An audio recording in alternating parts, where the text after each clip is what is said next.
శివంపేటలో దారుణం అమానుషం. వివాహేతర సంబంధం కోసం తల్లి, ప్రియుడు కలిసి 2 ఏళ్ల బాలికను హత్య. శివంపేట పోలీస్ స్టేషన్ పరిధిలో జరిగిన ఈ ఘటన స్థానికులను కుదిపేసింది. వివరాల్లోకి వెళ్తే శభాష్పల్లి గ్రామానికి చెందిన కోట్లరాజు కుమార్తె బంటి మమత 23 క్రితం వడ్డేపల్లి గ్రామానికి చెందిన బంటు భాస్కర్ను వివాహం చేసుకుంది. వీరికి ఒక కుమారుడు, ఒక కుమార్తె. తనుశ్రీ వయస్సు 2 ఏళ్లు ఉన్నారు. ఇటీవల మమత తన పిల్లలను తీసుకొని తండ్రి ఇంటికి వచ్చింది. ఆమె 21న తన కుమార్తె తనుశ్రీని తీసుకొని అత్తగారింటికి వెళ్తున్నానని చెప్పి వెళ్ళింది. అయితే ఆమె ఆచూకీ దొరకకపోవడంతో తండ్రి కోట్రాజ్ ఫిర్యాదు చేశారు. దీనిపై దర్యాప్తు చేస్తున్న Shivampet SI Toopran CI Krishna technical evidence ఆధారంగా మమత, ఆమెతో కలిసి ఉన్న షేక్ ఫయాజ్ 30లను గుంటూరు జిల్లా నరసరావుపేట మండలం కనపర గ్రామం నుండి పట్టుకొని విచారించారు. విచారణలో నిందితుడు షాకింగ్ విషయాలు బయటకు ఒప్పుకున్నారు. వివాహేతర సంబంధం కొనసాగుతుండటంతో కూతురు తనుశ్రీ వయస్సు 2 ఏళ్లు అడ్డు అవుతుందని భావించి జూన్ 4 రాత్రి శభాష్పల్లి గ్రామ శివార్లోని కొత్తకుంట దగ్గర 2 ఏళ్ల బాలిక తనుశ్రీని గొంతు పిసికి హత్య చేసి కాలువలో పాతిపెట్టడం జరిగిందని వెల్లడించారు. ఈ కేసులో స్వాధీనం చేసుకున్నది కార్బన్ ఫోన్ చేసుకోవడం జరిగిందని తెలిపారు. నిందితులు A1గా షేక్ ఫయాజ్ను శభాష్పల్లి గ్రామం మరియు A2 బంటు మమత 23 వడ్డేపల్లి గ్రామం అరెస్ట్ చేయడం జరిగిందని తూప్రాన్ డీఎస్పీ మీడియాతో వెల్లడించారు. ఈ కేసు ఛేదనలో కీలక పాత్ర వహించిన తూప్రాన్ సిఐ రంగకృష్ణ, శివంపేట ఎస్ఐ మధుకర్ రెడ్డి, సిబ్బంది మహేందర్, విష్ణువర్ధన్ రెడ్డి, గటేష్ మరియు ఐటీ కోర్ టీంను తూప్రాన్ డీఎస్పీ నరేందర్ గౌడ్ అభినందించారు. గత మే నెల 27వ తారీఖు నాడు మా శివంపేట పోలీస్ స్టేషన్ పరిధిలోని శభాష్పల్లి గ్రామం నుంచి రాజు అని చెప్పేసి ఒక వ్యక్తి తన కూతురు మమత, మనవరాలు 2 సంవత్సరాల అమ్మాయి మిస్ అయిందని చెప్పేసి కంప్లైంట్ ఇవ్వడం జరిగింది.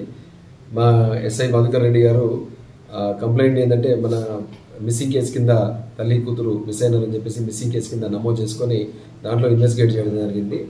అప్పటి నుంచి కూడా మేము గత 3 నెలలు 4 నెలల నుంచి కూడా మేము కంటిన్యూస్గా దాంట్లో ఇన్వెస్టిగేషన్లో భాగంగా చూస్తున్నాము. అయితే మాకు లోకల్ విచారణ చేసిన తర్వాత మాకు తెలిసింది ఏంటంటే అదే గ్రామానికి చెందిన సయ్యద్ ఫయాజ్ అని చెప్పేసి ఒక 30 సంవత్సరాల యువకుడు ఆ అమ్మాయితోటి మమతతోటి లవ్ అఫైర్ అనేది కొనసాగిస్తున్నాడు.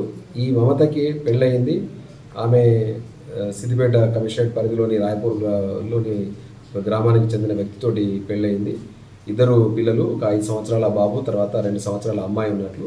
తర్వాత ఈయనతోటి ఉన్న సంబంధం వల్ల అంతకుముందు మార్చి నెలలో కూడా అమ్మాయి అక్కడ రాయపూర్ పోలీస్ స్టేషన్ పరిధి నుంచి మిస్సింగ్ కేసు ఒకటి నమోదైంది. తర్వాత వాళ్ళని ట్రేస్ చేసిన తర్వాత కూడా ఇదే అబ్బాయితో వెళ్ళినారు. తర్వాత ట్రేస్ చేసిన తర్వాత ఆ అమ్మాయిని పోలీసులు ఐడెంటిఫై చేసిన తర్వాత చెప్పేస్తే తర్వాత వదిలేయడం జరిగింది. తర్వాత తల్లిగారింటికి వచ్చిన తర్వాత ఈ అమ్మాయి కూతురుతోటి ఇతనితోటి వెళ్ళినట్లు మాకు పూర్తిగా బలమైన ఆధారాలు మాకు లభించినాయి. తర్వాత వాళ్ళ ఫోన్లు స్విచ్ ఆఫ్ ఉండడంతో మిగతా టెక్నికల్ ఎవిడెన్స్, మిగతా ఆధారాలతోటి మేము ప్రయత్నం కొనసాగిస్తున్న క్రమంలో మాకు కొన్ని సాంకేతిక ఆధారాలు ఏంటంటే అక్కడ వాళ్ళు నరసరావుపేటలో, గుంటూరు ఆంధ్రప్రదేశ్ సంబంధించిన నరసరావుపేటలో ఉంటున్నట్లు వాళ్ళ ఆచూకీ అనేది మాకు తెలవడంతో సిఐ రంగకృష్ణ ఆధ్వర్యంలో తర్వాత ఎస్ఐ గారు మధుకర్ రెడ్డి అనే టీము అక్కడికి పంపించడం జరిగింది. అక్కడ పంపించిన తర్వాత వాళ్ళను ట్రేస్ చేసినాము. ఇద్దరిని కూడా మేము అదుపులోకి తీసుకొని వాళ్ళని విచారించిన క్రమంలో వాళ్ళు గుంటూరులో ఇక్కడ నుంచి మిస్ అయిన తర్వాత ఇక్కడ నుంచి వెళ్ళిపోయిన తర్వాత ఇద్దరు ఎలోప్ అయినారు. ఇక్కడ నుంచి ఎలోప్ అయ్యి అక్కడికి నరసరావుపేటకి చేరుకొని అక్కడనే ఈ ఫయాజ్ ఒక టెంట్ హౌస్లో పని చేసుకుంటూ ఉన్నాడు. తర్వాత ఇల్లు కూడా ప్రైవేట్ ఏదో చిన్న చిన్న పనులు చేసుకుంటుంది. పాప ఉండింది. పాప ఎక్కడ ఉంది అని చెప్పేసి ఆ విషయాన్ని మేము వాళ్ళని క్వశ్చన్ చేస్తే వాళ్ళు పొద్దులేని సమాధానం చెప్పినారు. ఇనిషియల్గా వాళ్ళు ఏమన్నారు అంటే ఆ పాపకు ఫిట్స్ వచ్చినాయి. ఫిట్స్ వచ్చి రావడంతో బాగా సీరియస్ అయిపోయింది, జ్వరం వచ్చింది. ఆ క్రమంలో ఆ పాప చనిపోవడం జరిగింది. అక్కడనే బాడీని డిస్పోజ్ చేసినామని అన్నారు. కానీ మేము దాన్ని నమ్మశక్యంగా అనిపించలేదు వాళ్ళ మాట తీరు, బాడీ లాంగ్వేజ్ను. దాంతో వాళ్ళను మేము శివంపేటకు తీసుకొచ్చిన తర్వాత విడివిడిగా సిఐ తర్వాత ఎస్ఐ గారి ఆధ్వర్యంలో వాళ్ళ టీమ్స్ అన్ని కూడా విడివిడిగా వాళ్ళను మేమంటే సుదీర్ఘంగా విచారణ చేసి తర్వాత మా దగ్గర ఉన్న సాంకేతిక ఆధారాలతో సరిపోల్చుకోవడంతో ఆఖరికి వాళ్ళు ఎట్ లాస్ట్ వాళ్ళు కన్ఫెస్ అయినారు.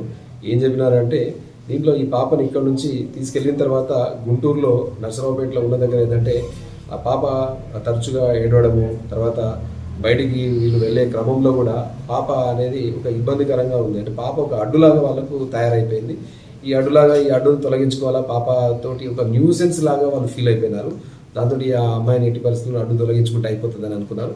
అయితే అడ్డు తొలగించుకోవాలని అనుకుంటే అక్కడ ఆ ఏరియాలో అడ్డు తీయాలి అనుకుంటే బాడీని డిస్పోజ్ చేయడం కానీ, తర్వాత తీసుకుంటే ఎవరికైనా అనుమానం వచ్చేసి తెలియని ప్రదేశం కాబట్టి ఇబ్బంది అవుతుందని చెప్పేసి తమకు తెలిసిన ప్రాంతం కాబట్టి తిరిగి వీళ్ళు జూన్ 4th నాడు ఒక పల్సర్ బైక్ను కూడా మిర్యాలగూడ ప్రాంతంలో ఈయన కొట్టేయడం జరిగింది.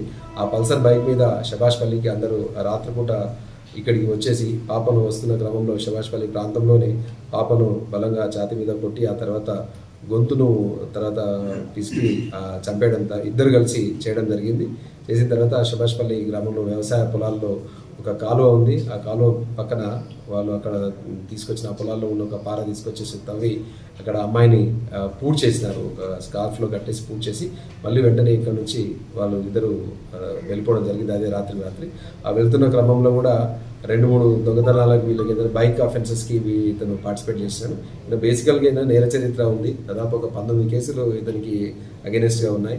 ఈయన మీద శివంపేట పోలీస్ స్టేషన్లో కూడా ఒక హిస్టరీ షీట్ ఉంది. సో దురదృష్టం ఏంటి అంటే అంతకుముందు May 28 నాడు ఈ పాపది 2వ బర్త్డేని 2వ పుట్టినరోజుని నరసరావుపేటలో ఇంట్లో వాళ్ళు ఉన్న ఏదైతే కిరాయి ఇంట్లో వీళ్ళు పెట్టేసి ఆ కేక్ కట్ చేయించడం జరిగింది. కానీ మళ్ళీ ఒక వారం తిరగకముందే అదే తల్లి ప్రియుడితో కలిసి కూతుర్ని చంపడం నిజంగా చాలా దురదృష్టకరమైన విషయము. సో దీని విషయంలో ఏంటంటే మా ఎస్ఐ తర్వాత సిఐ గారు పూర్తి శాస్త్రీయమైన ఆధారాలు, తర్వాత ఇక్కడ బాడీని కూడా నిన్న